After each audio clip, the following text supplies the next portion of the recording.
नमस्कार. तेजल्स हाऊसमध्ये तुम्हा सगळ्यांचं मनापासून स्वागत. माझ्या हातातला कढीपत्ता पाहून तुमच्या लक्षात आलंच असेल की मी आज कढीपत्त्याचं काहीतरी बनवणार आहे.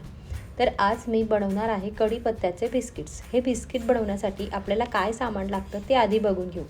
मी इथे 1 वाटी गव्हाचे पीठ, अर्धी वाटी रवा, अर्धी वाटी तूप, मीठ, हळद, कसुरी मेथी, तीळ, जिरे व ओवा भाजून मिक्सरला बारीक करून घेतले.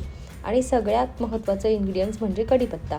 आता हा तुम्ही उन्हात वाळवून पण घेऊ शकतात, पण मला आता लगेचच लागणार आहे म्हणून मी त्याला कढईत छान खरपूस होईपर्यंत भाजून घेते. मुलांना भाज्यांमधून कढीपत्ता काढून ठेवायची सवय असते. कढीपत्ता हा आरोग्यासाठी खूप चांगला असतो. यामध्ये प्रथिने, लोह, फायबर आणि जीवनसत्वही भरपूर प्रमाणात असतात. आता इथे कढीपत्ता खरपूस भाजून झाला आहे. मी गॅसवर 1 वाटी पाणी कोमट करून घेते. हे पाणी आपल्याला बिस्किटाचं पीठ मळून घेण्यासाठी लागणार आहे. आता आपण सुरुवातीला जे इन्ग्रेडियंट्स काढून घेतले होते ते सगळे मिक्स करून घ्यायचे. भाजलेला कढीपत्ता तुम्ही बघू शकता, मी हातानेच त्याला चुरून घेतला आहे. खरपूस असल्यामुळे त्याचा लगेच चुरा होतो. आता हे सगळं आपल्याला एकत्र करून घ्यायचं आहे. मग आपण यात तूप ॲड करून परत एकदा मिक्स करून घ्यायचं आहे. तुम्ही इथे दोन्ही हातांचा वापर केला तरी चालेल. आपल्याला पिठाला तूप चांगलं लावून घ्यायचं आहे. त्याचा हातात असा गोळा तयार होईल तोवर हे पीठ छान मिक्स करून घ्यायचं आहे. पिठाला तूप चोळून घेतल्यामुळे पिठाचा रंग तुम्हाला बदललेला दिसेल. असा येल्लोइश कलर येतो पिठाला आणि कढीपत्त्याचा सुगंध तर घरभर पसरला होता. नंतर आपण जे पाणी कोमट पाणी करून घेतलं होतं ते थोडं थोडं करून या पिठात ॲड करायचं आहे व त्याचा कडक गोळा तयार होईल तोवर आपल्याला ते पीठ मळून घ्यायचं आहे. जास्त पाणी ॲड करायचं नाही. घट्टसर असं पीठ मळून घ्यायचं आहे आपल्याला.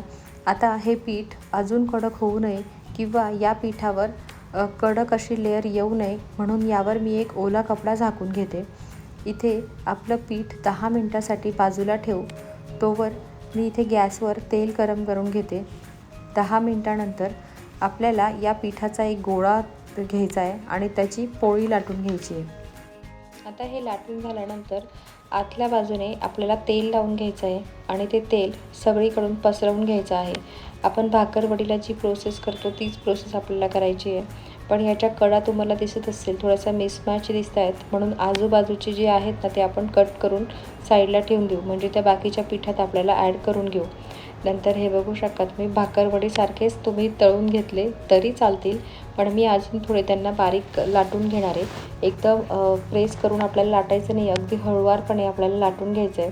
तुम्ही हे ओव्हनमध्ये पण बेक करू शकतात, पण मी इथे तळून घेणार आहे. जास्त तेल लागत नाही, अगदी कमी तेलात पटकन तळले जातात.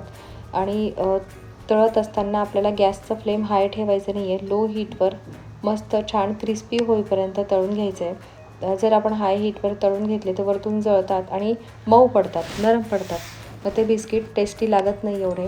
आणि क्रिस्पी होण्यासाठी त्याला छान मस्त बारीक गॅसवर तळून घ्यायचं आहे. आणि तळून झाल्यानंतर मी ते एका गाळणीत ठेवले तेल निथरण्यासाठी. त्याला त्याच्यातलं जे एक्स्ट्रा तेल असतं ना ते निथरून जातं.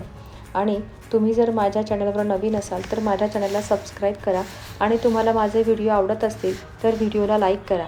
आणि आवडत नसतील तर तुम्ही डिसलाईकचं बटन पण प्रेस करू शकतात.